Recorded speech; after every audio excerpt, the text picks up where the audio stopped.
அனைவருக்கும் வணக்கம். Civils capsule channel மூலமாக இன்னைக்கு நம்ம பார்க்க போகிறது பாலிட்டியில் இந்திய அரசியலமைப்பு தான் பார்க்க போகிறோம். இப்போ நமக்கு குரூப் எக்ஸாம் பார்த்தீங்கன்னா குரூப் 4க்கு இன்னும் 2 மாதமும் குரூப் 1க்கு இன்னும் 1 மாதமும் தான் இருக்குது. இது வரைக்கும் ஆஸ்பிரன்ஸ் நல்ல ப்ரிப்பரேஷனில் இருப்பீங்க. இப்போ இருக்கக்கூடிய நாட்களில் ரொம்ப யூஸ்ஃபுல்லாக திரும்ப திரும்ப ரிவைஸ் பண்ணோம்னா எக்ஸாம் கிளியர் பண்ணுறதுக்கு நல்ல ஸ்டெப்பாக இருக்கும்.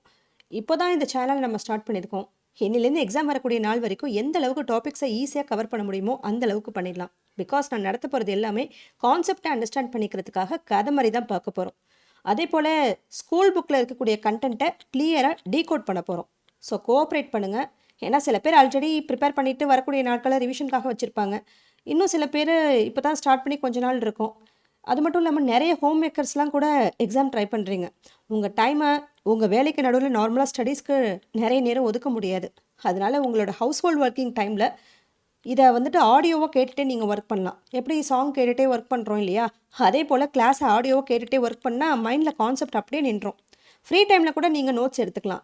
இந்த மாதிரி பண்ணுறதே உங்களுக்கு மோட்டிவேட்டடாக இருக்கும். ஏன்னா ரெண்டையும் நீங்கள் பேலன்ஸ் பண்ணுறீங்க. வீட்டு வேலையும் பார்த்துக்கிறீங்க, உங்கள் ஸ்டடீஸ்லையும் கான்சென்ட்ரேட் பண்ணுறீங்கன்னா அது ரொம்ப பெரிய விஷயம்.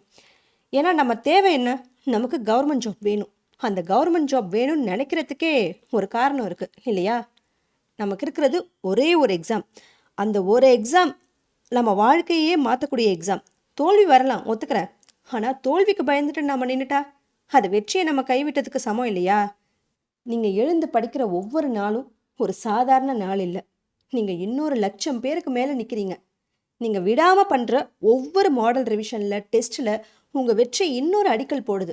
நீங்கள் படிக்கிற மாதிரி போடுற மாதிரி உங்கள் வீட்டில் இருக்கிற ஒரு சின்ன பையனோ இல்லை பொண்ணோ யாராவது போராடிட்டு இருந்தால் நீங்கள் என்ன சொல்வீங்க? தொடர்ந்து படிடா, நாளைக்கே ஒரு நல்ல நாள் உனக்காக காத்துட்ருக்கு, அப்படி தானே சொல்லுவீங்க. அந்த மாதிரி தான் நம்மக்கிட்டே சொல்லணும். நம்மளை நாம் நம்பணும். அதுதான் ஃபஸ்ட்டு ஸ்டெப்பு. உங்களோட ஆதரவை நம்ம சேனலுக்கு கொடுங்க. சிலபஸில் உள்ள டாப்பிக்கை முடிஞ்ச அளவுக்கு எக்ஸாம்குள்ளே கவர் பண்ணிடலாம். எக்ஸாமையும் கிளியர் பண்ணிடலாம். ஓகேவா? இப்போ நம்ம லெசனுக்குள்ளே போகலாம். இப்போது நம்ம சிலபஸில் பார்த்தோம்னா இந்த யூனிட் 4 தான் வந்துட்டு நமக்கு இந்திய ஆட்சியியல்னு இருக்குது, ரைட்டா? யூனிட் 4ல் இந்திய அரசியலமைப்பின் முகவுரை எப்படின்னு சொல்லிட்டு நமக்கு குறிப்பிட்ட செக்ஷன்ஸ் வந்துட்டு கொடுத்துருக்காங்க பாலிட்டியில், இதுலேருந்து இது வரைக்கும். இப்போ நம்ம பார்க்க போகிறது இந்திய அரசியலமைப்பின் முகவுரை. இதை பற்றி தான் வந்துட்டு நம்ம பார்க்க போகிறோம். ஃபஸ்ட்டு ஒவ்வொரு இதாக வந்துட்டு நம்ம ஒவ்வொரு வீடியோவில் பார்க்கலாம். ஓகேவா? இப்போ நம்ம இந்த இந்திய அரசியலமைப்புங்கிற டாபிக் தான் நம்ம வந்துட்டு பார்க்க போகிறோம். இந்த இந்திய அரசியலமைப்புங்கிற இந்த பார்ட் வந்துட்டு நம்ம ஸ்கூல் புக்கில் எந்தெந்த இடத்துலலாம் கவர் ஆகுதுன்னு பார்த்தீங்கன்னா 6th ஸ்டாண்டர்ட் சோஷியல் புக்கில் டேர்ம் 1ல் வந்துட்டு லெசன் 2ல் கவர் ஆகுது. ஓகேவா? லெசன் 2ல் ஒரு குறிப்பிட்ட பகுதி வந்துட்டு இந்திய அரசியலமைப்பு பற்றி இருக்கும். அதே போல் 10th சோஷியல் புக்கில் பார்த்தோம் அப்படின்னா லெசன் 1 குடிமையியலில் லெசன் 1ல் வந்துட்டு ஒரு குறிப்பிட்ட பகுதி இந்திய அரசியலமைப்பு பற்றி இருக்கும். அதே போல் 12வது புக்கு 12th பாலிட்டியில் வந்துட்டு லெசன் 1ல் வந்துட்டு இந்திய அரசியலமைப்பு பற்றி இருக்கும். இப்போது இந்த 3 ஸ்டாண்டர்ட், அதாவது 6thலேருந்து 12th வரைக்கும் இந்த 3 ஸ்டாண்டர்ட் புக்கில் வந்துட்டு நமக்கு இந்திய அரசியலமைப்பு கவர் ஆகுது. முக்கியமாக பார்த்திங்கன்னா இந்த 12th பாலிட்டி புக்கில் இருக்கக்கூடிய இந்திய அரசியலமைப்பு இந்த லெசனை நீங்கள் கவர் பண்ணிட்டாலே 6th ஸ்டாண்டர்ட் புக்லையும் 10th ஸ்டாண்டர்ட் புக்லேயும் இருக்கக்கூடிய கண்டென்ட்டை நம்ம ஜஸ்ட் ரிவிஷன் பர்பஸ்க்காகவும் அதில் என்ன சொல்லியிருக்காங்க அப்படிங்கிறத கொஞ்சம் இதாக பார்த்துக்கலாம். ஏன்னா 12th புக்கில் நல்லா இன்டெப்த்தாக வந்துட்டு உங்களுக்கு கண்டென்ட் கொடுத்துருப்பாங்க. ஓகேவா? நம்ம இப்போ 12th ஸ்டாண்டர்ட் புக்கில் இருக்கக்கூடிய இதை தான் வந்துட்டு பார்க்க போகிறோம். நான் வந்துட்டு உங்களுக்கு நோட்ஸ் மாதிரி ரெடி பண்ணியிருக்கேன். அந்த நோட்ஸை நீங்கள் லெசன் கேட்டுட்ருக்கும் போது நோட்ஸ் கூட நீங்கள் நோட் பண்ணிக்கலாம். பிடிஎஃப் வேணாலும் அட்டாச் பண்ணுறேன். ஓகேவா? இப்போது இதுதான் வந்துட்டு பிடிஎஃப். இதில் வந்துட்டு இந்த லெசனுக்கு உண்டான கம்ப்ளீட் பிடிஎஃப் இதில் இருக்கும். ஓகேவா? நம்ம லெசனுக்குள்ளே இப்போ போகலாமா? அரசமைப்பு. நம்ம இந்தியாவுடைய அரசமைப்பு கடந்த 75 வருஷமாக நம்ம நாடு ஒழுங்காக நடக்க நெறிமுறைகளை வகுத்து கொடுத்தது எதுன்னு பார்த்தோம்னா நம்ம இந்திய அரசமைப்பு தான். இதுக்காகத்தான் இது ஒரு முக்கியமான ஆவணமாக கருதப்படுது. எது? கான்ஸ்டிடியூஷன் ஆஃப் இந்தியா அப்படிங்கிற இந்த புக் வந்துட்டு முக்கியமான ஆவணமாக கருதப்படுறதுக்கு காரணம் என்ன? நம்ம நாடு ஒழுங்கான நெறிமுறைகளில் நடக்கிறதுக்கு காரணமாக இருக்கக்கூடியது இந்த ஆவணம் தான். இந்த ஆவணம் தான் நம்ம அரசு எப்படி நடக்கணும், எப்படி அது இயங்கணும், நம்ம குடிமக்கள் எல்லாருக்கும் என்ன உரிமைகள் இருக்குது அப்படிங்கிறத தெளிவாக சொல்லுது. ஒரு நாட்டுக்கு அரசமைப்பா இருந்தா தான் அந்த நாட்டு மக்களோட உரிமைகளும் சரி, பாதுகாப்பும் சரி உறுதி செய்யப்படும். அதனால தான் அரசமைப்ப என்னன்னு சொல்றாங்க? நாட்டோடைய முதன்மை சட்டம்னு சொல்லுவாங்க. என்ன சொல்றாங்க? நாட்டோட முதன்மை சட்டம்னு சொல்லுவாங்க. இந்தியா விடுதலை பெற்றதுக்கு அப்புறம், அதாவது 1947ல பிரிட்டிஷ் அரசாங்கம் போனதுக்கு அப்புறம் நமக்குன்னு ஒரு புதிய அரசமைப்பு தேவைப்படுது. அந்த நேரத்துல நம்ம இந்தியா 562 நாட்டு பிரிவுகளா இருந்துச்சு. நம்ம இந்தியா அப்படிங்கிறது இந்த ஒட்டுமொத்த நாடு எப்படி இருக்குது? 562 பிரிவுகளா இருக்குது. ஒவ்வொன்னும் ஒவ்வொரு மன்னருக்கு கீழே இருக்கிறாங்க. இதெல்லாம் ஒரே நாடா சேர்த்ததுக்கு அரசமைப்பு தான் முக்கியம் பங்கா இருக்குது. சரியா? இப்போ எப்படி இருந்திருக்காங்க? 562 நாட்டு பிரிவுகளா நம்ம இந்திய நாடு இருந்திருந்திருக்குது 1947ல. இந்த அரசமைப்பு தான் என்ன என்ன ஆக்குது? மன்னரடிக்கு கீழே இருந்த இந்த நம்ம இந்திய பகுதிகளை வந்துட்டு ஒன்றிணைச்சு இந்தியா அப்படிங்கிற ஒரு முழுமையான நாடாக ஆக்கினதுக்கு காரணம் எது? நம்ம இந்த அரசமைப்பு தான். இருந்தாலும் அந்த காலத்தில், அதாவது 1935ல் வந்திருந்த கவர்மெண்ட் ஆஃப் இந்தியா ஆக்டுக்கு மாறாக நம்ம இந்தியா தனக்குன்னு ஒரு புதிய அரசமைப்பை உருவாக்க முடிவு செஞ்சது. எப்போ? 1935ல் வந்திருந்த கவர்மெண்ட் ஆஃப் இந்தியா ஆக்டுக்கு மாறாக. இந்த ஆக்ட்னால இந்திய மக்களுக்கு எந்த அதிகாரமும் இல்லை. ஏன்னா இந்த ஆக்ட் யார் கொண்டு வராங்க? பிரிட்டிஷ் கவர்மெண்ட் கொண்டு வராங்க. எப்போ? 1935ல் கொண்டு வராங்க. அதாவது அவங்க கொண்டு வந்த அந்த ஆக்டில் அவங்க தான் முடிவெடுப்பாங்க. நம்ம இந்தியர்களுக்கு எந்த ஒரு பங்குமே கிடையாது. அதனால தான் இந்திய மக்களுக்கு தன்னாட்சி கொடுக்குற மாதிரி, அவங்களோட உரிமைகளை பாதுகாக்கிற மாதிரி ஒரு புதிய அரசமைப்பை உருவாக்க முடிவு பண்ணுறாங்க. அதாவது நமக்குண்டான உரிமைகளை பாதுகாக்கிறதுக்கு ஒரு புதிய அரசமைப்பை உருவாக்க முடிவு பண்ணுறாங்க. இந்த அரசமைப்பு பல மாநிலங்களை ஒன்றா சேர்த்து ஒற்றுமையாக ஒருங்கிணைப்பாக இருக்கிற மாதிரி ஒரு மாநிலங்களின் ஒன்றியம் மாதிரி வடிவமைக்கப்படுது. எப்படி? நம்ம மாநிலங்களை ஒன்றா சேர்த்து ஒற்றுமையாக ஒருங்கிணைப்பாக இருக்கிறதுக்காக மாநிலங்களின் ஒன்றியம் மாதிரி வடிவமைக்கப்படுது. அரசமைப்போட முக்கிய பணி என்னன்னு பார்த்தோம்னா, நம்ம மக்கள் எல்லாரும் ஒற்றுமையாக இருக்க, நியாயமாக வாழ்கிற, அதுக்குண்டான அடிப்படை விதிகளை வகுக்கிறது தான் அரசமைப்போட முக்கிய வேலை. அதாவது ஒரு அரசு எப்படி அமையணும், எப்படி அந்த அரசு வந்துட்டு ஆட்சி செய்யணும், எல்லா விஷயங்களுக்கும் வழிகாட்டுதலாக இருக்கிறது தான் என்னது? அரசமைப்பு அப்படின்னு சொல்லப்பட்டது. அரசாங்கத்தில் இருக்கிற ஒவ்வொரு அமைப்புக்கும், உதாரணத்துக்கு இப்போ நம்ம மத்திய அரசு எடுத்துக்கிட்டாலும் சரி, மாநில அரசு எடுத்துக்கிட்டாலும் சரி, நீதித்துறையை எடுத்துக்கிட்டாலும் சரி, இவங்களுக்கெல்லாம் என்ன அதிகாரம் இருக்குங்கிறத எதுதான் சொல்லுது? இந்த அரசமைப்பு தான் நிர்ணயிக்குது. அது மட்டும் இல்லாமல் நம்ம இந்தியாவில் பல்வேறு மொழிகள் கொண்ட, பல்வேறு மதங்கள் கொண்ட மக்கள் வந்துட்டு வாழ்கிறாங்க. இந்த பன்மை முகத்தோட கொண்ட நாடு தான் என்னது? நம்ம இந்திய நாடு. இப்படி பல வகை சமூகங்கள் இருந்தால் ஒற்றுமையாக வைக்கிறதுக்கு மாநிலங்களின் ஒன்றியம் தான் வந்துட்டு சரியான முறைன்னு அப்போது யோசிக்கிறாங்க. இந்திய சுதந்திரம் வாங்க போராடின மக்கள், அதாவது நம்ம நாட்டுக்கு சுதந்திரம் வந்துட்டு வாங்கணும் அப்படின்னு போராடின மக்கள் வந்துட்டு என்ன நினைக்கிறாங்க? நம்ம நாட்டில் மக்களே தான் ஆட்சி பண்ணணும், மக்களாட்சி தான் நம்ம நாட்டில் இருக்கணும்னு ஆசைப்படுறாங்க. அதனால தான் மக்களால் தேர்ந்தெடுக்கப்படுற நாடாளுமன்றமே நம்ம அரசாங்கத்தோட கொள்கைகள், சட்டங்கள் எல்லாத்தையும் தீர்மானிக்குது. புரியுதா? அதனால தான் என்ன பண்ணுறாங்க? இந்த நாடாளுமன்றம் நம்ம அரசாங்கத்தோட கொள்கைகள், சட்டங்கள் எல்லாத்தையும் தீர்மானிக்கிறது நாடாளுமன்றம். அந்த நாடாளுமன்றத்தில் இருக்கிறது யாரு? மக்களால் தேர்ந்தெடுக்கப்பட்ட பிரதிநிதிகள் தான். அரசாங்கம் மக்களுக்கு தேவையான திட்டங்களை உருவாக்க, அவங்களோட விருப்பங்களை நிறைவேற்ற, இதுக்கு தேவையான அதிகாரத்தை அந்த அரசியலமைப்பு தான் கொடுக்குது. சரிங்களா? அதாவது நம்ம இந்திய அரசமைப்புல 4வது பாகம் இருக்கும். அதாவது டைரக்டிவ் பிரின்சிபல், அரசுக்கு வழிகாட்டுதல். அதாவது அது வந்துட்டு என்ன பண்ணுது? சமூகத்தில் இருக்கிற பெரிய பிரச்சனைகளை எதிர்கொள்றதுக்கான வழிகாட்டுதலை கொடுக்கறது எது? இந்திய அரசியலமைப்பில் இருக்கக்கூடிய இந்த 4வது பாகம் தான் வந்துட்டு என்னது? அரசுக்கு வழிகாட்டக்கூடிய ஒரு பாகமாக வந்துட்டு இருக்குது. இந்த அரசமைப்பு தான் நம்ம மக்கள் யாரு, அவங்களோட அடிப்படை உரிமை என்ன அப்படின்லாம் அடையாளம் கொடுக்கறது இந்த அரசியலமைப்பு தான். இந்திய மக்களுக்கு என்ன உரிமை இருக்கு, அவங்களுக்கு என்ன கடமை இருக்கு, இதெல்லாம் கொடுக்கறது யாரு? நம்ம இந்திய அரசியலமைப்பு தான். அதுலேயும் முக்கியமாக சில அடிப்படை சட்டங்கள் குடிமக்களால் கூட மீற முடியாத மாதிரி பாதுகாப்பு பெற்றிருக்குது. மொத்தத்தில் நம்ம அரசமைப்பே நம்ம எல்லாரையும் பாதுகாக்கிற ஒரு குடை மாதிரி தான் நம்ம அரசியலமைப்பு. நம்ம மக்களை பாதுகாக்கணும், அதுதான் அதனுடைய நோக்கம். இதில் மத்திய அரசு, மாநில அரசு எப்படி வேலை செய்யணும், மாநிலங்களுக்கு இடையிலான உறவு எப்படி இருக்கணும், எல்லாத்தையும் திட்டமாக வகுத்து கொடுத்துருக்காங்க இந்த இந்திய அரசியலமைப்பு, கான்ஸ்டியூஷன் ஆஃப் இந்தியா புக்கில். உலகத்தில் நிறைய அரசமைப்புகள் இருக்குது. அதாவது நிறைய நாடுகளில் எழுதப்பட்ட ஆவணங்களாக அந்த அரசியலமைப்பு இருக்குது. ஆனால் இது எல்லாத்துக்கும் விட உலகத்திலேயே மிக நீளமான அரசியலமைப்பு எதுன்னு பார்த்தோம்னா நம்ம இந்திய அரசியலமைப்பு தான். ஓகேவா? ஆனால் சில நாடுகளுக்கு வந்துட்டு அந்த எழுத்துப்பூர்வ அரசமைப்பு இருக்காது. அப்படி ஒரு நாடு தான் என்னது?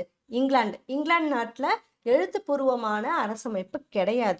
அந்த நாட்டில் எப்படி இருக்குன்னா, அவங்களுடைய பழைய வழக்கங்கள், பழைய நீதிமன்ற வழக்குகள், அதில் கிடைச்ச தீர்ப்புகள், அவங்க போட்டுக்கிட்ட ஒப்பந்தங்கள், இதெல்லாம் சேர்த்து ஒரு அமைப்பாக இருக்குது. ஓகேவா? இதை பேஸ் பண்ணி தான் அவங்களோட அரசை நடத்திக்கிட்டு வராங்க. ஓகேவா? இப்போ இது வரைக்கும் நம்ம பார்த்தது அரசமைப்பு அப்படிங்கிறதோட ஓவர்வியூ. அரசமைப்புனா என்ன, எதுக்காக உருவாச்சு அப்படிங்கிற பேசிக் ஓவர்வியூ தான் இப்போ பார்த்துருக்கோம். இப்போது நம்ம பாயிண்ட்ஸாக நம்ம நோட்ஸ்க்கு கொடுத்துருக்கோம் இல்லையா? அந்த பாயிண்ட்டை ஒரு தடவை அப்படியே சொல்லிக்கிட்டே ரீகால் பண்ணுவோமா கான்செப்டை? இப்போ பாருங்க, முதல்ல என்ன சொல்லியிருக்காங்க? காலனி ஆட்சி காலத்தில் தேசியத்தன்மை உருவானது. அதாவது நம்ம காலனி ஆட்சி காலத்தில் பிரிட்டிஷ் ரூலில் நம்ம இருக்கும்போது நம்ம சுதந்திரத்துக்காக மட்டும் போராடலை. நம்ம நாட்டில் இருக்கிற எல்லா பகுதிகளையும், அதாவது இப்போ இருக்கக்கூடிய மாநிலங்களாக இருக்கு இல்லையா, இந்த எல்லா பகுதிகளையும் ஒன்றா சேர்க்க சட்ட ஒழுங்கு கொண்ட ஒரு அரசை உருவாக்கணும், ஜனநாயகத்தை கொண்டு வரணும்னு போராடணும். அது மட்டும் இல்லாமல் வேற என்ன? அரசியல் விடுதலை பகுதிகளில் ஒருங்கிணைப்பு, சட்டமயமாக்கல், மக்களாட்சிக்காக போராடப்பட்டது. அதான் மக்களாட்சிக்காக நம்ம அப்போ போராடணும், வெறும் சுதந்திரத்துக்காக மட்டும் போராடலை. அடுத்து என்ன சொல்லியிருக்கு? இந்தியா பண்பாட்டு வேற்றுமை கொண்ட நாடு. இந்தியாவில் வந்துட்டு பல வகையான மக்கள் இருக்காங்க. ஹிந்து, முஸ்லீம், சீக்கியர்கள், பஞ்சாபிகள், தமிழர்கள், அதுமாரி பல்வேறு மதங்கள், பல்வேறு மொழிகள் கொண்ட மக்கள் வந்துட்டு நம்ம வாழ்ந்துட்டுருக்கோம் நம்ம இந்தியாங்கிற ஒரு நாட்டில். இப்படி மத வேற்றுமையோடு இருக்கக்கூடிய நாடாக இருந்தாலும் எல்லாரும் ஒருத்தருக்கு ஒருத்தர் சார்ந்தும் உதவிகரமாக வாழ்கிறாங்க. ஒருமைப்பாட்டுக்கு விதிகள், ஒழுங்குகள் அவசியம். நாட்டில் ஒத்துமையாக வாழணும் அப்படின்னா எல்லாரும் பின்பற்ற வேண்டிய சில முக்கியமான விதிகள் தேவையாக இருக்கும். இது இல்லாமல் இருக்கவே முடியாது. ஏன்னா விதிகள் இல்லாமல் இருந்தால் என்ன? மக்களாட்சி அழிஞ்சிரும். மக்கள் மன நிம்மதியோடு வாழ முடியாது. விதிகள் இல்லாமல் இருந்தால், அது மட்டும் இல்லாமல் விதிகள் இல்லாமல் இருந்தால் மக்கள் பயத்தோடு வாழ வேண்டிய நிலை வந்துட்டு ஏற்படும். விதிகள் இல்லையெனில் மக்களாட்சி நிலைத்திருக்காது. விதிகள் இல்லையெனில் மக்களின் நிலை பாதுகாப்பற்றது. சரியா? விதிகள் இல்லையெனில் மக்களாட்சி நிலைத்திருக்காது, மக்களின் நிலை பாதுகாப்பற்றது. அடுத்து என்ன சொல்லியிருக்காங்க? ஆங்கிலேய சாசனங்கள் ஆட்சிக்குழு சட்டங்கள் இந்திய அரசாங்க சட்டம் அடிப்படையாக இருந்தன. அதாவது பிரிட்டிஷ் ரூல் சமயத்தில் இந்தியா ஆங்கிலேயர்கள் கொண்டு வந்த சட்டங்களால் தான் இந்தியாவில் நிர்வாகம் நடந்துச்சு. அவங்களுடைய சார்ட்டர் ஆக்டாக இருக்கட்டும், கவுன்சில் ஆக்டாக இருக்கட்டும், கவர்மெண்ட் ஆஃப் இந்தியா ஆக்டாக இருக்கட்டும், இது எல்லாமே முக்கியமானது. ஸோ அவங்க கொண்டு வந்த சட்டங்களால் தான் இந்தியாவில் ஆட்சி நடைபெற்றுச்சு. சுதந்திரத்துக்கு அப்புறம் இந்திய தலைவர்களும் இயக்கங்களும் என்ன சொல்கிறாங்க? சுதந்திரத்துக்கு அப்புறம் நம்ம நாட்டில் வந்துட்டு இந்தியாவுக்காகன்னு ஒரு எழுதப்பட்ட புதிய அரசமைப்பை உருவாக்கணும், சுதந்திரத்துக்கு அப்புறம் இப்படி தான் இருக்கணும் அப்படின்னு முடிவு செய்கிறாங்க. இயக்கங்கள், தலைவர்கள் எழுதப்பட்ட புதிய அரசமைப்பை விரும்பினர். இயக்கங்கள், தலைவர்கள் என்ன பண்ணுறாங்க? எழுதப்பட்ட புதிய அரசமைப்பை விரும்பினர். அது மட்டும் இல்லாமல் மைய சட்டமன்றமாக இருக்கிற ஒரு இடம், அதுதான் வந்துட்டு பிற்காலத்தில் என்னவா மாற்றப்படுது? கான்ஸ்டிடியூயன்ட் அசம்பிளி, அரசமைப்பு நிர்ணய சபையாக மாற்றப்படுது. அங்கே மாற்றப்பட்டு அந்த இடத்துல தான் அரசமைப்பை உருவாக்க ஆரம்பிக்கிறாங்க. ஓகேவா? அங்கே தான் அரசியல் நிர்ணய சபையில் தான் நம்ம அரசியல் அமைப்பை உருவாக்க ஆரம்பிக்கிறாங்க. நம்ம நாட்டில் நிறைய மாநிலங்களாக அந்த காலத்தில், அதாவது இப்போ நம்ம மாநிலங்களாக இருக்குது, 28 மாநிலங்கள் இருக்கு இல்லையா? அதே போல் அந்த காலத்தில் பல பிரிவுகளாக இருந்தாலும் எல்லாத்தையும் ஒன்றா இணைச்சி ஒற்றுமையாக கொண்டு வர புதிய அரசமைப்பு தேவைப்படுது. அதுக்காக ஒரு கூட்டாட்சி அமைப்பை உருவாக்கணும்னு முடிவு செய்கிறாங்க. ஒரு கூட்டாட்சி அமைப்பை உருவாக்கணும்னு முடிவு செய்கிறாங்க. இந்தியாங்கிறது என்னது? மாநிலங்களின் ஒன்றியம். ஒற்றுமைக்கும் ஒருங்கிணைப்புக்கும் புதிய கூட்டாட்சி அரசமைப்பு உருவாக்கப்பட்டது. அடுத்து பாருங்க, அரசமைப்போட முக்கிய பணி என்ன? குடிமக்கள் ஒருமைப்பாட்டை ஏற்படுத்தும் விதிகளை வழங்குவது. அரசின் ஒவ்வொரு பகுதிக்கும் தேவையான அதிகார ஒதுக்கீடு அரசமைப்பில் உள்ளது. அடுத்த பாயிண்ட் என்ன சொல்றாங்க? அரசமைப்பு ஆட்சி நடத்தும் விதிகளை தான் அரசமைப்பு கூறுகிறது. ஆல்ரெடி சொன்னோமா? என்னது? அரசமைப்பு, ஒரு அரசாங்கம் எப்படி உருவாகணும், எப்படி ஆட்சி செய்யணும், எந்த விதிகளில் நடக்கணுங்கிறதுக்கான முழு வழிகாட்டி தான் என்னது? அரசமைப்பு. அரசாங்கத்தில் இருக்கிற பல அமைப்புகள், அதாவது மத்திய அரசு, மாநில அரசு, நீதிமன்றம், எல்லாத்துக்கும் என்ன வேலை, எவ்வளோ அதிகாரம், இது எல்லாமே எதில் இருக்குது? இந்த அரசமைப்புலேயே சொல்லி இருக்குது. சரியா? இந்தியா அப்படிங்கிறது டைவர்சிட்டி, அதாவது பன்மை முகம் கொண்ட ஒரு நாடு. நம்மளே படிச்சிருப்போம், வேற்றுமையில் ஒற்றுமை, யூனிட்டி இன் டைவர்சிட்டி அப்படின்னு. அப்போது இந்தியாங்கிறது என்னது, பன்மை முகம் கொண்ட ஒரு நாடு. இந்த மாதிரி நாட்டுக்கு ஒரு பெஸ்ட்டான தீர்வு என்னன்னு பார்த்தோன்னா, அதுதான் மாநிலங்களின் ஒன்றியம். சரியா? அடுத்து என்ன சொல்கிறாங்க, இந்தியா வந்துட்டு சுதந்திரம் வாங்குறணும்னு நினச்சவங்க நம்ம நாட்டில் மக்களை தான் ஆட்சி பண்ணணும், மக்களாட்சி தான் நம்ம நாட்டில் இருக்கணும்னு ஆசைப்படுறாங்க. அதை தான் என்ன சொல்கிறாங்க, விடுதலை இயக்கங்கள் மக்களாட்சியை விரும்பின. நாடாளுமன்றம்ங்கிறது என்னது, அரசின் கொள்கை சட்டங்களை முடிவு செய்யும் அமைப்பு. நாடாளுமன்றம்ங்கிறது என்னது, ஜனநாயக அரசில் நம்ம நாடாளுமன்றம் தான் முக்கியமானது. அதுதான் சட்டத்தை இயக்குற ஒரு இடம். நாடாளுமன்றங்கிறது என்னது, சட்டத்தை இயக்கும் ஒரு இடம். அடுத்து என்ன சொல்றாங்க பாருங்க, அரசமைப்பு அரசாங்கத்திற்கு அதிகாரம் அளிக்கிறது. அரசமைப்பு அரசாங்கத்திற்கு அதிகாரம் அளிக்கிறது. அரசாங்கம் மக்கள் விருப்பங்களை பூர்த்தி பண்ணுறதுக்கு அவங்களுக்கு தேவையான திட்டங்களை கொண்டு வர அதுக்கான அதிகாரத்தை அரசமைப்பு தான் கொடுக்குது. ஒரு அரசுக்கு, கவர்மெண்ட்டுக்கு ஒரு அதிகாரத்தை, பவரை கொடுக்குறதே யாரு, இந்த கான்ஸ்டிடியூஷன் தான் கவர்மெண்ட்டுக்கு பவரை கொடுக்குது. மக்களுக்கு தேவையானதை நீங்கள் செய்யணும் அப்படின்ட்டு அந்த பவர் கொடுக்குறது யாரு, நம்ம கான்ஸ்டிடியூஷன் தான். அதே மாதிரி நம்ம இந்திய அரசமைப்பில் 4வது பாகம், அதுதான் அந்த டிபிஎஸ்பி சொன்னோம் இல்லையா, இது அரசாங்கம் என்ன பண்ணணும், என்ன லட்சியங்களோட இருக்கணுங்கிறத சொல்கிறது. 4வது பாகம் டிபிஎஸ்பி சமூக சிக்கல்களுக்கு சட்டங்களை உருவாக்க வழிகாட்டும். அரசமைப்புங்கிறது அடுத்து என்ன சொல்கிறாங்க, மக்களின் அடிப்படை அடையாளங்களை வெளிப்படுத்துகிறது. நம்ம நாட்டில் மக்கள் யார், அவங்களோட உரிமை என்ன, அவங்களோட அடையாளம் என்ன, இதெல்லாம் அரசமைப்பில் தான் சொல்லப்பட்டிருக்குது. அதே போல் அரசமைப்பில் மீற முடியாத அடிப்படை சட்டங்கள் கூறப்பட்டுள்ளன. அரசமைப்பில் சில முக்கியமான சட்டங்கள்னு சொல்லப்படுறது எது, அடிப்படை உரிமைகள்லாம் இருக்கு இல்லையா, அது குடிமக்கள் கூட மீறக்கூடாத மாதிரி பாதுகாக்கப்பட்டிருக்குது. அதே போல் அரசமைப்பு அனைத்து குடிமக்களையும் பாதுகாக்கும். அரசமைப்பு தான் என்னது, அனைத்து குடிமக்களையும் பாதுகாக்கும். நம்ம அரசமைப்பு தான் நம்ம எல்லாரையும் சமத்துவமாக பாதுகாப்போட வாழ வைக்க உதவுறது. அடுத்து மத்திய அரசு மாநில அரசுகள் உறவு, மாநிலங்களுக்கு இடையிலான உறவை அரசமைப்பு வகுக்கிறது. மத்திய அரசு மாநில அரசு எப்படி ஒருத்தரோட ஒருத்தர் வேலை செய்யணும், சக மாநிலங்களுக்கு இடையிலான உறவு எப்படி இருக்கணும், இதெல்லாமே இதில் சொல்லப்பட்டிருக்குது, நம்ம அரசமைப்பில் சொல்லப்பட்டிருக்குது. உலகத்தில் நிறைய நாடுகளோட அரசமைப்புகள் எழுதப்பட்ட ஆவணங்களாக தான் இருக்கும். அதில் செக்ஷன்ஸ், பார்ட்டு, லிஸ்ட்டு எல்லாமே இருக்கும், பிரிவுகள், பட்டியல்கள்லாம் இருக்கும். பெரும்பாலான அரசமைப்புகள் அதை தான் என்ன சொல்லியிருக்காங்க, பெரும்பாலான அரசமைப்புகள் எழுதப்பட்ட ஆவணங்களாகவே உள்ளன. சில நாடுகள், எதுக்கு நம்ம எக்ஸப்ஷன் சொன்னோம், இங்கிலாந்து மாதிரியான நாட்டில் எழுத்துப்பூர்வ அரசமைப்பு இல்லை, பழமையான நடைமுறைகள் தான் அவங்க அரசமைப்பாக கொண்டிருக்காங்க. இங்கிலாந்து அரசமைப்பு அந்த காலத்தில் இருக்கக்கூடிய ஒப்பந்தங்கள், நீதிமன்ற வழக்குகளுடைய தீர்ப்புகள், இதெல்லாம் முன்னுதாரணங்களாக வச்சு தான் அதை ஒரு தொகுப்பாக கொண்டு அவங்களுடைய அரசமைப்பு இருக்குது. சரி, இவ்வளோ நேரம் நம்ம அரசமைப்புனா என்னன்னு பார்த்தோம். இப்போ நம்ம அடுத்து பார்க்க போகிறது என்னன்னா, அரசமைப்பு உருவாக்கம். நம்ம இந்தியாவோட அரசமைப்பு எப்படி வந்துச்சு, யார் உருவாக்குனாங்க, எந்த விதி, எந்த அதிகாரம் எங்கே இருக்குன்னு எப்படி முடிவு செய்யப்பட்டுச்சு, இதெல்லாம் சேர்ந்து சொல்கிறதுக்கு தான் அரசமைப்பு உருவாக்கம்னு பேர். சரி, இது ஒரு கதை மாதிரி நினச்சி பாருங்க, ஓகேவா. அமெரிக்காவில் நேஷ்னல் மூமெண்ட் வெற்றி அடையுது, ஓகேவா. அந்த நேஷ்னல் மூமெண்ட் வெற்றி அடைஞ்சதும் நமக்கு நாமே ஒரு புதுமையான ஒரு புது அரசமைப்பை உருவாக்கணும்னு அவங்க முடிவு பண்ணுறாங்க. அப்போ தான் யூஎஸ் கான்ஸ்டிடியூஷன் உருவாச்சு.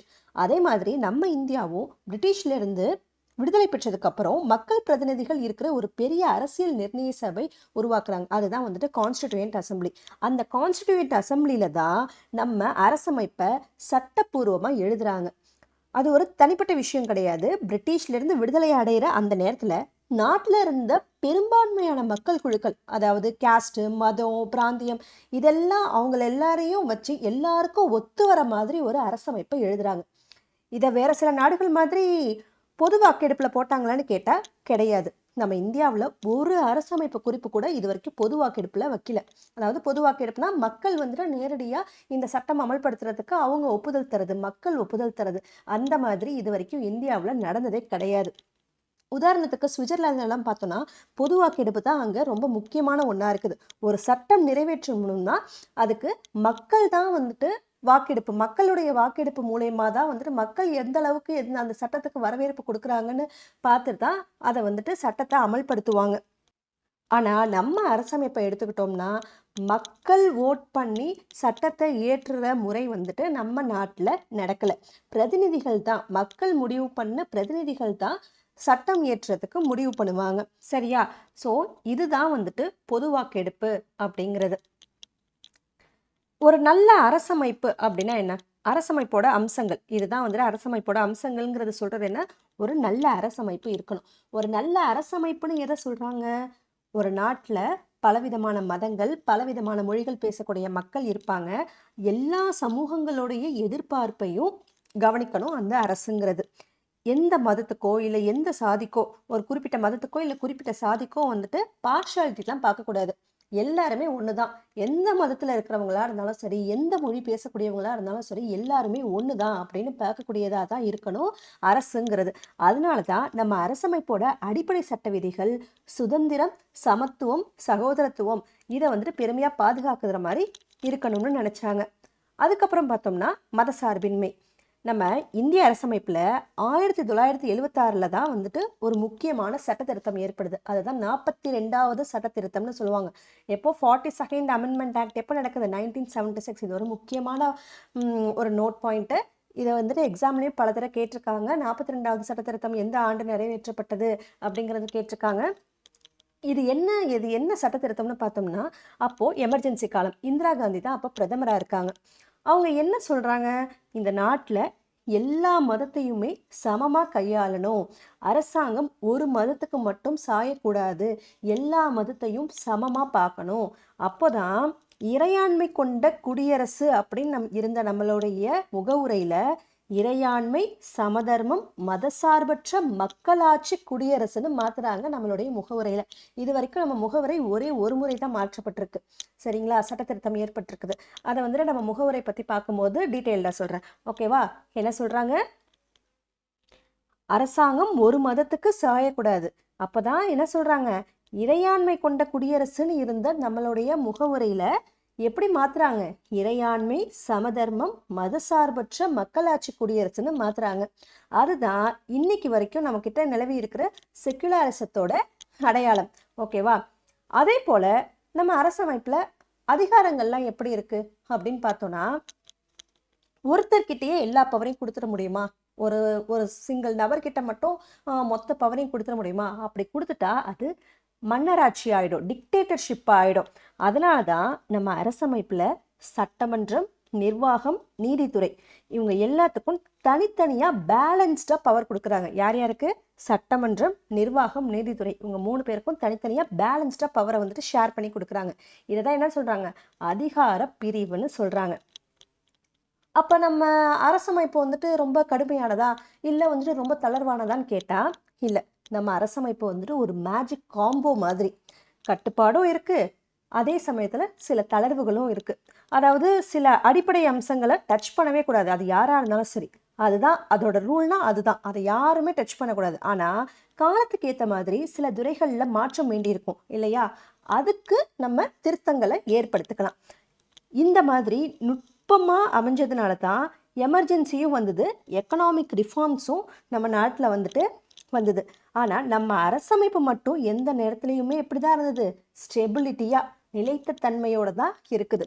ஸோ நம்ம அரசமைப்பை எழுதின மேதைகள் அதோட அடிப்படை கொள்கையும் ஃப்ளெக்சிபிலிட்டியும் நல்லா மேட்ச் பண்ணி டிசைன் பண்ணதுனால தான் நம்ம நாடு இவ்வளோ பெரிய சவால்களையும் சமாளித்து இன்னைக்கு மக்கள் நம்புகிற ஒரு அதிகார அமைப்பாக இருக்குது. சரிங்களா? ஸோ இதுதான் வந்துட்டு ஒரு அரசமைப்பு எப்படி உருவாச்சு அப்படிங்கிறதுக்கான ஒரு பேசிக் கதை.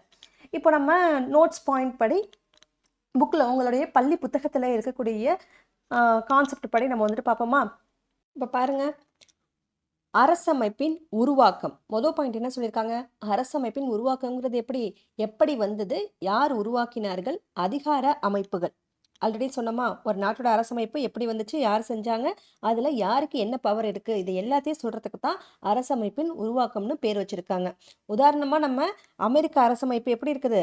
அங்கே தேசிய இயக்கம், நேஷனல் மூவ்மெண்ட் வெற்றி அடைஞ்சதை தொடர்ந்து தான் யூஎஸ் கான்ஸ்டிடியூஷன் உருவாக்கப்பட்டது. அதுதான் யுஎஸ்ஏ தேசிய இயக்கம் வெற்றி பெற அரசமைப்பு உருவாக்கம் வந்தது. சரிங்களா? அடுத்த பாயிண்ட் பாருங்க, இந்திய அரசியல் அமைப்பு அரசியல் நிர்ணய சபையால் எழுதப்பட்டது. நம்ம இந்திய அரசமைப்பு வந்துட்டு அது மக்கள் தேர்தலில் வெற்றி பெற்ற பிரதிநிதிகள் உட்கார்ந்து மக்கள் வாக்களித்து அந்த தேர்தலில் வெற்றி பெற்ற பிரதிநிதிகள் உட்கார்ந்து அந்த அரசியல் நிர்ணய சபையில் எழுதப்பட்ட சட்டப்பூர்வமான லீகலான ஒரு அரசமைப்பு தான் நம்மக்கிட்ட இருக்கக்கூடிய இந்த கான்ஸ்டிடியூஷன் அப்படிங்கிறது. ஓகேவா? அடுத்த பாயிண்ட் பாருங்க, இது சட்டப்பூர்வமான அரசமைப்பு, லீகல் கான்ஸ்டிடியூஷன் இப்பதான் சொன்னோம். அடுத்து பாருங்க, இதுலயும் அதே தான் நம்ம இதை சொல்லியாச்சு. இது சட்டப்பூர்வமான அரசமைப்பு, மக்கள் பிரதிநிதிகள் இருந்த சபையில் எழுதினார்கள். ஓகே. அடுத்து இந்திய அரசமைப்பு அப்படிங்கிறது என்னது? மக்கள் பிரிவுகளின் பெரும்பான்மையான ஒருமித்த கருத்தை பிரதிபலிக்கிறது. இந்தியா விடுதலை அடைஞ்சப்போ பல வகை மக்கள் இருந்தாங்களா, அவங்களோட பொதுவான கருத்து அடிப்படையில தான் அரசமைப்பை எழுதினாங்க. பல மதங்களுக்குள்ள பல மொழிகள் சார்ந்த மக்கள் இருந்தாலும் அவங்க அனைத்து மக்களுடைய ஒருமித கருத்தை பேஸ் பண்ணி தான் என்ன பண்ணாங்க, நம்ம அரசமைப்பை எழுதினாங்க. ஓகேவா? அரசமைப்பில் ஒற்றுமையும் ஒருமைப்பாடும் உள்ளது. சரிங்களா? அரசமைப்பில் ஒற்றுமையும் ஒருமைப்பாடும் உள்ளது. சில நாடுகளில் எப்படி இருக்குது, அரசமைப்பு எழுதப்பட்ட பின் பொது வாக்கெடுப்புக்கு இங்கிலீஷ்ல என்ன அர்த்தம்? ரெஃபரண்டம். பொது வாக்கெடுப்பு நடத்தப்பட்டது. மக்கள் நேரடியாக ஒப்புதல் தரும் முறை தான் என்னது? இந்த பொது வாக்கெடுப்புங்கிறது. மக்கள் தான் ஓட்டு போடுவாங்க. ஒரு சட்டம் அமல்படுத்தணும் அப்படின்னா மக்களுடைய வாக்கெடுப்பு மூலமா தான் வந்துட்டு அந்த சட்டத்தை அமல்படுத்துவாங்க. ஆனா நம்ம இந்தியாவில் அந்த முறை கிடையாது. பொது வாக்கெடுப்புங்கிறது என்னது? நேரடி வாக்கெடுப்பு, டைரக்ட் ஓட்டிங் பை சிட்டிசன்ஸ். அடுத்து சட்டமன்ற விவாதத்திற்கு மாற்றாக மக்கள் நேரடி ஒப்புதல் பெறும் முறை. சட்டமன்றத்தில் இப்போ நம்ம நாட்டில் என்ன நடக்குது? சட்டமன்ற விவாதம் தான் நடக்குது. மக்கள் பிரதிநிதிகள் தான் அங்கே சட்டம் இயற்றுறதுக்கு முனைப்பாக அங்கே இருக்கிறது அவங்க தான், மக்கள் கிடையாது. ஆனால் சுவிட்சர்லாந்து மாதிரியான நாடுகளில் என்ன நடக்குது? மக்கள் தான் நேரடி ஒப்புதல் வந்துட்டு கொடுப்பாங்க. ஓகேவா? அடுத்து ஒன்று அல்லது பல கேள்விகள் மீது நடத்தப்படும் வாக்கெடுப்பு. ஒன்று அல்லது பல கேள்விகள் மீது நடத்தும் வாக்கெடுப்பு. நம்ம ஊரில் சாதாரணமாக எந்த சட்டம்னாலும் மக்கள் பிரதிநிதிகள், அதாவது எம்எல்ஏ எம்பி, இவங்க தான் சட்டமன்றத்தில் விவாதம் பண்ணி முடிவு பண்ணுவாங்க. ஆனால் சில சமயத்தில் ஒரு முக்கியமான விஷயத்து மேலே நேரடியாக பொதுமக்கள் தான் வாக்களிக்க வேண்டிய நிலைமை வரும். அதனால தான் அந்த நேரடி வாக்கெடுப்புக்கு பொது வாக்கெடுப்புன்னு பேர். சரிங்களா? பொது வாக்கெடுப்புங்கிறது என்னது? சட்டப்பூர்வமான அங்கீகாரமான முறை. ஓகேவா? பொது வாக்கெடுப்புங்கிறது என்னது? சட்டப்பூர்வமான ப்ளஸ் அங்கீகாரமான முறை. இந்த முறை சட்டப்படி ஏற்பாடு செய்யப்பட்டிருக்கிற முக்கியமான ஒரு மக்களாட்சி முறை தான் இந்த பொது வாக்கெடுப்புங்கிறது. இதை ஒரு நபருக்கோ இல்லை முழு மக்களுக்கோ அளிக்கப்படுற அங்கீகாரம் இல்லைன்னா ஒப்புதல் தான் இதை வந்துட்டு சொல்லுவாங்க. தனிநபருக்கும் மக்களுக்கும் அரசியல் ஒப்புதல் தரும் டெமோக்ராட்டிக் டூல், மக்களாட்சிக்கு உண்டான ஒரு டெமோக்ராட்டிக் டூல் தான் வந்துட்டு என்னது? இந்த பொது வாக்கெடுப்புங்கிறது. அடுத்த பாயிண்ட் என்ன கொடுத்துருக்காங்க? இந்திய அரசமைப்பு எதுவும் பொது வாக்கெடுப்பு மூலம் திருத்தம் செய்யப்படவில்லை. இது ஆல்ரெடி சொன்னதுதான். சொன்னோமா, எந்த ஒரு விஷயமும் நம்ம பொது வாக்கெடுப்பு மூலமா நம்ம இந்தியாவில் நடக்கல. இது இந்திய ஜனநாயகத்தில் ஒரு குறை என பார்க்கப்படுகிறது. இது ஒரு பின்னடைவுன்னு கூட சொல்லலாம். இந்த பொது வாக்கெடுப்பு இல்லாத ஒரு முறை வந்துட்டு என்னன்னு சொல்றாங்க பல அறிஞர்கள்? இதை ஒரு பின்னடைவுன்னு சொல்றாங்க. சரிங்களா? அடுத்த பாயிண்ட் என்ன சொல்லியிருக்காங்க? இந்திய மக்களாட்சிக்கு பொது வாக்கெடுப்பு இல்லாமை பின்னடைவு. சுவிட்சர்லாந்து நாட்டில் வந்து அது பொது வாக்கெடுப்பு நிறைய நடக்கும் நாடு சுவிட்சர்லாந்துங்கிறது. அடுத்து நான் ஒப்பீட்டுக்கான சிறந்த மாதிரி இது சுவிட்சர்லாந்து. ஓகேவா? இதுதான் வந்துட்டு பொது வாக்கெடுப்பு. அடுத்து வந்துட்டு என்ன டாபிக் பாருங்க, அரசமைப்பின் அம்சங்கள். சிறந்த அரசமைப்புன்னு என்ன சொல்றாங்க? எல்லா சமூக பிரிவுகளையும் உள்ளடக்கியது. ஒரு நல்ல அரசமைப்பு இருக்கணும்னா அந்த சமூகத்தில் இருக்கிற எல்லா வகையான மக்களும், சாதி மதம் மொழி ஏழை பணக்கார ஆண் பெண் எல்லாருடைய எதிர்பார்ப்புகளையும் கவனித்து உருவாக்கப்பட வேண்டியது தான் என்னது? ஒரு நல்ல அரசமைப்பா இருக்க முடியும். பாகுபாடு கொண்ட அரசமைப்புகள் ஏற்க முடியாதவை. ஒரு அரசமைப்பில் ஏதாவது மதவாதமா இல்லை சாதி வித்தியாசமா இல்லை மொழி பேதமா இருக்குன்னா அது அனைவராலையும் ஏற்றுக்கொள்ளப்படாமல் இருக்க வாய்ப்பு அதிகமாக இருக்கும். சரிங்களா? ஸோ அதை தான் என்ன சொல்கிறாங்க? மதம் சாதி மொழி அடிப்படையிலான பாகுபாடு ஒருமைப்பாட்டை குலைக்கும். அடுத்து அடிப்படை சட்ட விதிகள்ங்கிறது என்னது? அரசமைப்போட அடையாளமே எது?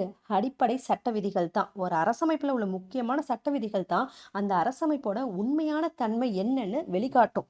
அடிப்படை சட்ட விதிகள் தான் என்னது? அந்த அரசமைப்போட அடையாளம்.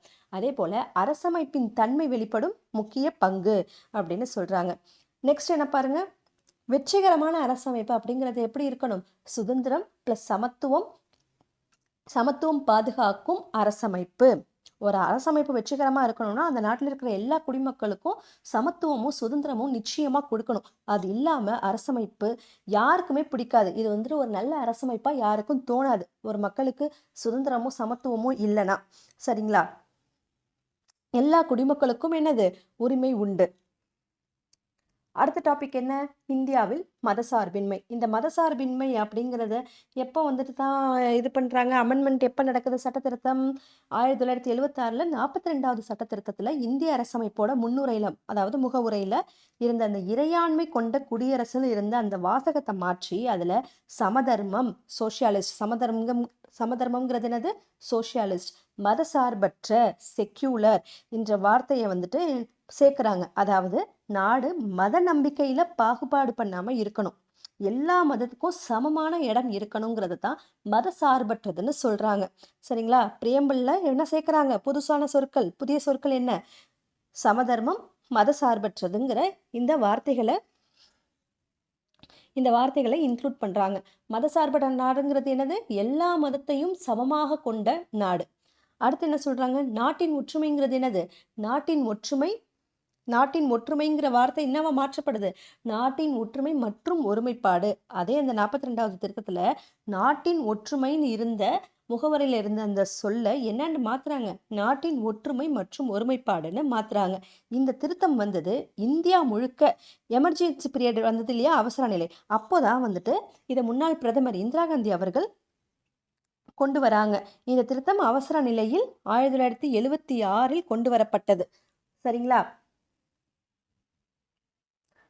அடுத்து என்ன சொல்றாங்க? அனைத்து அதிகாரமும் ஒருவரிடம் இருந்தால் தவறான பயன்பாடு நடக்கலாம்.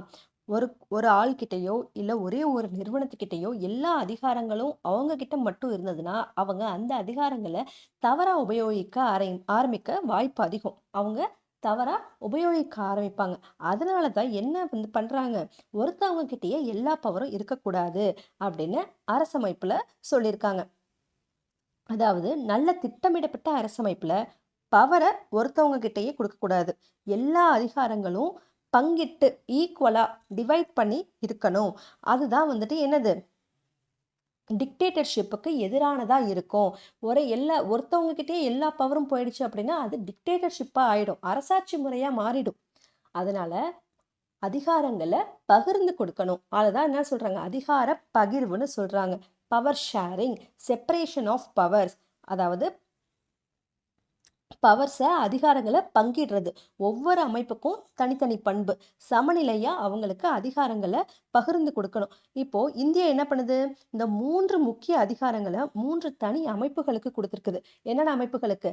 சட்டமன்றம், லெஜிஸ்லேச்சருக்கு. அடுத்து நிர்வாகம் அப்படிங்கிறது என்னது? எக்ஸிக்யூட்டிவ், நீதித்துறை, ஜுடிஷியரி. இந்த 3 துறைகளுக்கும் அதிகாரத்தை பகிர்ந்து கொடுத்துருக்குது.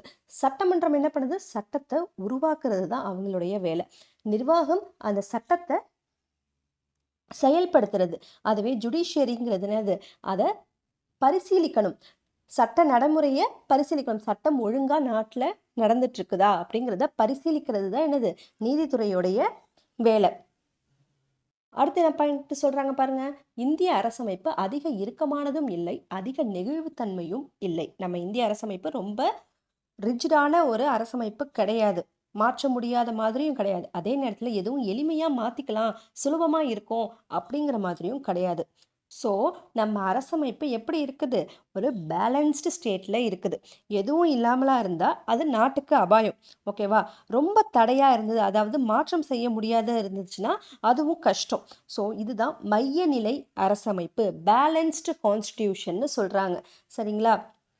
இந்த அரசமைப்புல சில விஷயங்கள யாராலயும் மாத்த முடியாது. இதுதான் என்னது? அடிப்படை அமைப்பு. அதே நேரத்துல சில விஷயங்கள சட்டப்படி திருத்த முடியும். இந்த 2 அம்சங்களும் சேரும்போது தான் நம்ம அரசமைப்போட தன்மை வெளிப்படுது. அதாவது மாறாத அம்சங்கள்ங்கிறது என்னது? அடிப்படை அமைப்பு. பேசிக் ஸ்ட்ரக்சர மாத்த முடியாது. அதுவே மாறக்கூடிய அம்சங்கள் அப்படின்னு பார்த்தோம்னா, திருத்தங்கள், சட்ட திருத்தங்கள் ஏற்படுத்துறாங்க இல்லையா? அது வந்துட்டு மாறக்கூடிய நமக்கு காலத்துக்கு தகுந்த மாதிரி சட்டங்கள கொஞ்சம் தளர்வுபடுத்துறதோ, இல்ல இறுக்கம் பண்றதோ, இதே மாரி காலத்துக்கு தகுந்த மாதிரி சட்டங்கள திருத்தங்கள் செய்றது மாறக்கூடிய அம்சமா இருக்குது. சிறந்த அரசமைப்புங்கிறது என்ன சொல்றாங்க? அதோட உட்கருவ, அதோட கோர் ஸ்ட்ரக்சர வந்துட்டு பாதுகாக்கணும். சூழ்நிலைக்கு ஏற்ற மாற்றங்கள் செய்யக்கூடியதாக இருக்க வேண்டும். இதுதான் என்னன்னு சொல்றாங்க? வாழும், செயல்படும் அரசமைப்பு. நம்ம இந்திய அரசமைப்புங்கிறது என்னது? வாழும், செயல்படும் அரசமைப்பு. நம்ம அரசமைப்பை எழுதிய அம்பேத்கர், நேரு, ராஜேந்திர பிரசாத் இவங்கெல்லாம் வந்துட்டு எப்படி எந்த நேரத்துல நாட்டுல பிரச்சனை வந்தாலும் இந்த அரசமைப்பு நல்லா வேலை செய்யணுங்கிறதுக்காக தான் அவங்க பர்ஃபெக்ட்டா அதை வந்துட்டு வடிவமைச்சிருக்காங்க. அதனால தான் நம்ம நாட்டுல எத்தனை சிக்கலான நிலைமை வந்தாலும் இந்த அரசமைப்பு வழியா தீர்வு கிடைக்குது. சரியா? அதுதான் என்ன சொல்றாங்க? அரசமைப்பை உருவாக்கியோர் என்ன பண்றாங்க? நெருக்கடியில் கூட அரசு செயல்படணும்னு திட்டமிட்டாங்க. எப்படியா இருந்தாலும் செயல்படத்தக்க எந்த எந்த மாதிரி சுச்சுவேஷன் நம்ம நாட்டுல ஏற்பட்டாலும் என்னது அதுக்குண்டான பேக்கப் பிளான் வந்துட்டு நம்ம கிட்ட இருக்கும். இதுதான் நம்ம அரசமைப்போட திடத்தன்மை. ஓகேவா? இப்ப அடுத்து நம்ம பார்க்க போறது என்னன்னு பார்த்தோம்னா, அரசமைப்பின் தயாரிப்பு பணிகள். ஓகேவா? அரசமைப்பின் தயாரிப்பு பணிகள். இது தயாரிக்கிறதுக்கு எப்படி எப்படிலாம் வேலை நடந்துச்சு அப்படிங்கிறத இந்த டாபிக்ல நம்ம பார்க்க போறோம். இந்தியா சுதந்திரம் அடைஞ்சதுக்கு அப்புறம் நம்ம நாட்டுக்கு ஒரு சட்டமுறை ஏற்படுத்த வேண்டிய நிலை வந்துச்சு. இதனால தான் அரசமைப்பு நிர்ணய சபை அப்படிங்கிற ஒரு குழு உருவாக்கப்பட்டுச்சு. இந்த குழுவுல இருந்த உறுப்பினர்கள் தான் நம்ம அரசமைப்பை எழுதினாங்க. அததான் என்ன சொல்றாங்க? இந்திய அரசமைப்பை உருவாக்கியது அரசமைப்பு நிர்ணய சபை. இதன் உறுப்பினர்கள் யாரு? சட்ட மேதைகள். சரிங்களா? இதோட உறுப்பினர்கள் யாரு? சட்ட மேதைகள். இந்த குழுவோட முதல் அஃபீஷியல் மீட்டிங் எப்போ நடக்குதுன்னு பார்த்தோம்னா 1946 டிசம்பர் 9ஆம் தேதி 9/12/1946. இது ரொம்ப முக்கியமான ஒரு தேதி. இதை நல்லா ஞாபகம் வச்சுக்கோங்க. எக்ஸாமில் கேட்கக்கூடிய வாய்ப்பு அதிகம் இருக்குது. ஆல்ரெடியும் கேட்டிருக்காங்க. சரிங்களா? 1946 டிசம்பர் 9ஆம் தேதி தான் இதனுடைய முதல் அஃபீஷியல் மீட்டிங் நடக்குது. இதுதான் நம்ம அரசமைப்பு உருவாக்குறதுக்கான முதல் கூட்டம். எந்த இடத்துல நடக்குது? புதுதில்லியில நடக்குது. டெல்லியில வந்துட்டு நியூ டெல்லியில தான் வந்துட்டு என்ன நடக்குது? இந்த கூட்டம் நடக்குது. அடுத்த பாயிண்ட் என்ன சொல்லிருக்கு பாருங்க. பாகிஸ்தான் பிரிவுக்கு பிறகு புதிய கூட்டம் 14/8/1947 1947. ஓகேவா? இந்த கூட்டம் வந்துட்டு முதல் கூட்டம் எப்போ நடந்திருக்கு பாருங்க. 46, அதாவது நம்ம சுதந்திரத்துக்கு முன்னாடி இந்த கூட்டம் வந்துட்டு நடந்திருக்குது. அப்போ இந்தியா பாகிஸ்தான் சேர்ந்து தானே இருந்தாங்க. அப்புறம் 47ல இந்தியாவிலேருந்து பாகிஸ்தான் பிரிஞ்சதுக்கு அப்புறம் பாகிஸ்தானை சார்ந்த உறுப்பினர்கள்லாம் வந்துட்டு வெளியே போயிட்டாங்க. அதுக்கப்புறம் மீதமுள்ள நபர்கள், அதாவது நம்ம இந்திய நபர்கள் வந்துட்டு இந்தியாவுக்கான அரசமைப்பை உருவாக்க ஒரு கம்மியான ஆட்களை கொண்ட ஒரு குழுவை திரும்பவும் 1947 ஆகஸ்ட் 14ஆம் தேதி இந்த கூட்டம் வந்துட்டு நடக்குது. நம்ம ஜனங்களே நேரடியாக நிர்ணய சபை உறுப்பினர்களை தேர்ந்தெடுத்தது கிடையாது. அதுக்கு மாறா யார் தேர்ந்தெடுக்கிறாங்க? நம்ம அந்த நிர்ணய சபை உறுப்பினர்களை மக்கள் தேர்ந்தெடுக்க மாட்டாங்க. யார் தேர்ந்தெடுக்கிறாங்க? அந்த நேரத்தில் இருந்த மாநில சட்டமன்ற உறுப்பினர்கள் தான் இவங்களை தேர்ந்தெடுக்கிறாங்க. 1946 கேபினட் மிஷன்கிற ஒரு பிரிட்டிஷ் நாட்டு அமைச்சரவை குழு வந்துட்டு முன்மொழிஞ்சாங்க இல்லையா? இவங்க இந்த மாதிரி தான் அரசமைப்பு இருக்கணும் அப்படின்ட்டு. அந்த அடிப்படையில் தான் நம்ம நிர்ணய சபை அமைந்தது. சரிங்களா? எது மூலமாக எதைத்தான் வந்துட்டு பேசிங்க? Cabinet mission. அந்த கேபினட் மிஷன் தான் இந்த நிர்ணய சபை அமைப்புக்கு வழிகாட்டுது. இந்த கேபினட் மிஷன்ங்கிறது என்னது? பிரிட்டிஷ் அமைச்சரவை குழு. ஓகேவா? இந்த நிர்ணய சபையில் உள்ள நபர்களோட ஒதுக்கீட்டு விகிதம் எப்படி இருக்கு? ரேஷியோ எப்படி இருக்குன்னு பார்த்தோம்னா 10 லட்சம் மக்களுக்கு ஒரு உறுப்பினருங்கிற மாதிரி. 10 லட்சம் மக்கள் ஒரு ஏரியாவில் ஒரு 10 லட்சம் மக்கள் இருக்காங்கன்னா அந்த 10 லட்சம் மக்களுக்கு ஒரு உறுப்பினர் அப்படிங்கிற ரேஷியோட அங்கே நபர்கள் இன்க்ளூட் ஆகுறாங்க. ஓகேவா? நம்ம சொன்ன விகிதம் ஒதுக்கீடுபடி மாகாணங்கள்லேருந்து எத்தனை பேர் வராங்க? 292 உறுப்பினர்களும் சுதேச அரசுகள்லேருந்து 93 உறுப்பினர்களும் வராங்க. மாகாணங்கள் அப்படிங்கிறது என்னது? இப்போ மாநிலங்கள்னு சொல்கிறோம் இல்லையா? அப்போ வந்துட்டு மாகாணங்கள்னு சொல்லுவாங்க. இப்போ ஒரு நம்ம தமிழ்நாடுங்கிறது ஒரு மாநிலம் அப்படின்னா, அந்த காலத்துல வந்துட்டு நம்ம மெட்ராஸ் மாகாணம், மதராஸ் மாகாணம்னு சொல்றதுக்கூடியது எது? நம்ம தமிழ்நாடு, ஆந்திரா, கர்நாடகா, கேரளா இதெல்லாம் சேர்ந்தது தான் வந்துட்டு ஒரு மாகாணமா இருக்கும். ஸோ இந்த மாதிரி ஒரு லார்ஜ் சர்ஃபேஸ் ஏரியாவ தான் என்னன்னு சொல்றாங்க? மாகாணம்னு சொல்றாங்க. ஸோ அந்த மாகாணங்கள்லேருந்து அந்த மாகாணங்கள்ல 10,00,000 மக்களுக்கு ஒரு உறுப்பினர்ங்கிற வீதத்துல 292 உறுப்பினர்கள் வராங்க. அதேபோல சுதேச அரசுகள்.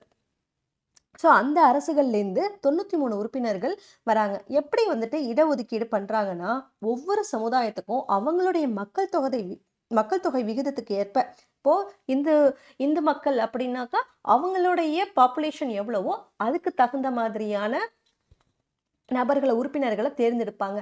அதேபோல கிறித்தவ மக்கள் அப்படின்னாலும், ஒரு முஸ்லிம் மக்கள் அப்படின்னாலும், அவங்க பாப்புலேஷனுக்கு ஏற்ப அவங்களுடைய உறுப்பினர்கள வந்துட்டு தேர்ந்தெடுப்பாங்க. ஸோ மத அடிப்படையில இடஒதுக்கீடு குடுக்குறாங்க. அதாவது ஒவ்வொரு சமுதாயத்துக்கும் அவங்களுடைய மக்கள் தொகை விகிதத்துக்கு ஏற்ப தான் நிர்ணய சபையில இடம் கொடுத்தாங்க.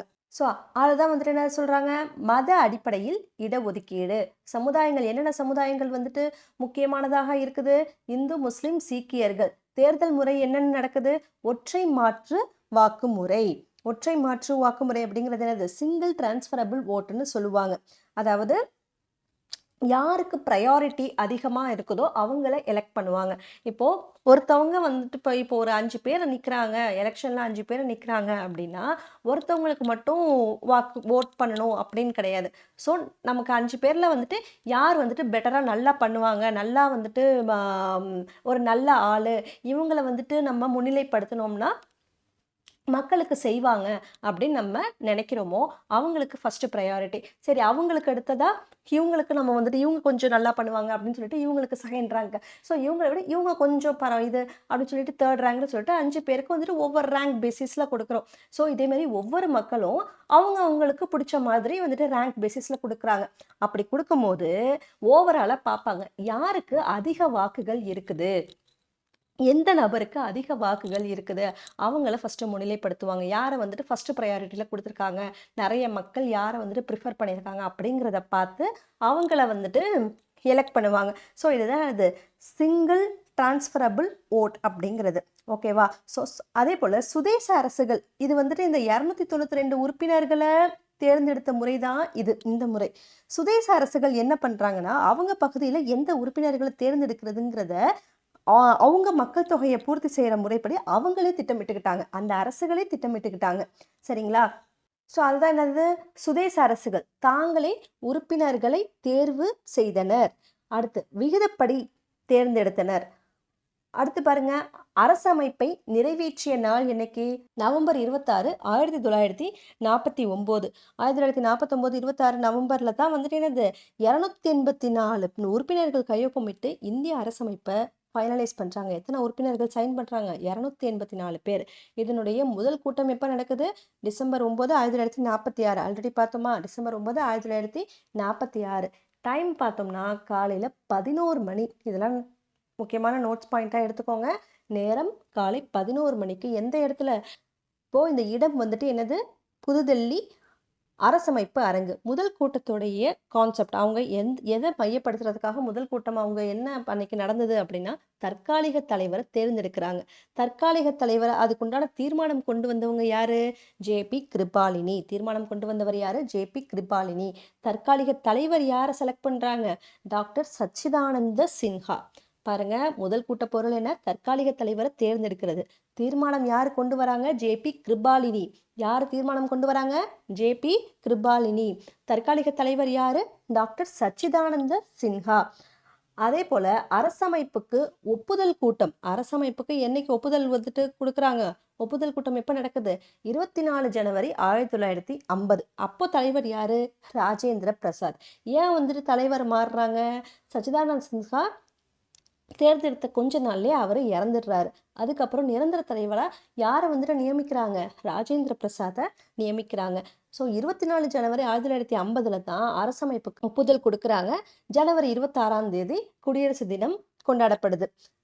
சரிங்களா? அந்த விவாத காலம், அதாவது இந்த நிர்ணய சபை ஆரம்பிச்சது 1946ன்னு சொன்னோம். அந்த அரசமைப்பை ஃபைனலைஸ் பண்ணது எப்போ? 1950. இந்த 2 இந்த வருஷங்கள் 1946லேருந்து 1950 வரைக்கும் மொத்தமாக 12 தொகுதிகளாக நம்ம கையில் இருக்குது. அங்கே நடந்த விவாதங்கள் எல்லாமே எப்படி இருக்குது? 12 தொகுதிகளாக இருக்குது. 1946லேருந்து 1950 வரைக்கும். எப்போலேருந்து? டிசம்பர் 9 1946லேருந்து ஜனவரி 24 1950 வரைக்கும் நடந்த விவாதங்கள் எல்லாம் ஒரு தொகுதியாக 12 தொகுதிகளாக நம்ம கையில் இருக்குது. சரிங்களா? ஸோ இவ்வளோதான் இந்திய அரசியல் அமைப்பு அப்படிங்கிற டாபிக். இந்த செக்ஷன் இருக்குது பார்த்தீங்களா, நமக்கு இந்திய அரசியல் அமைப்புங்கிற இந்த முதல் செக்ஷன். இந்த செக்ஷனுக்கு உண்டான கான்செப்ட் வந்துட்டு நம்ம 12th பாலிட்டி புக்கில் இருக்கிற கான்செப்ட் இவ்வளோ தான். பாக்கி உள்ளது பார்த்தோம்னா 6th social புக்லேயும் 10th standard social புக்கில் உள்ளதையும் வந்துட்டு பேசிக் கான்செப்டாக ஒரு சின்ன குட்டி குட்டி பேராவாக இருக்கும். அதை மட்டும் நம்ம பார்த்துக்கிட்டா போதுமானது. ஸோ டீட்டெயில்டாக இன்டெப்த்தாக இதை மட்டும் இந்த நோட்ஸ் நம்ம கொடுத்துருக்கோம் இல்லையா, ஸோ இதை வந்துட்டு நீங்கள் டீட்டெயில்டாக தெரிஞ்சுக்கிட்டாலே இந்த டாப்பிக்கை நீங்கள் கவர் பண்ணிடலாம். ஓகேவா? ஸோ இதை திரும்ப திரும்ப பாருங்கள். நோட்ஸ் உங்களுக்கு பிடிஎஃப் லிங்க் கொடுக்குறேன், அதை நீங்கள் நோட் பண்ணிக்கோங்க, ரிவைஸ் பண்ணுங்கள். அடுத்த வீடியோவில் அடுத்த டாப்பிக்கை பார்க்கலாம். நன்றி.